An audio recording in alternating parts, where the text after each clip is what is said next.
Hey guys, backyard scrapping here, and in case you can't guess where I am,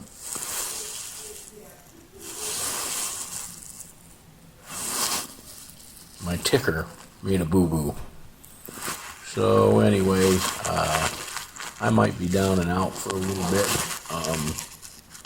That refine I was going to start apparently is going to have to wait a little while.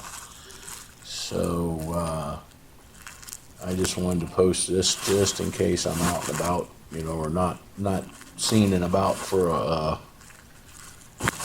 little while, that you all know that why I'm not just not making videos, but I am here. So hopefully I got another test I have to go through tomorrow. I have to go through a stress test, and then maybe I can get out of here, get home, get relaxed for a few days, and get back to work. So I just wanted to let everybody know what was going on.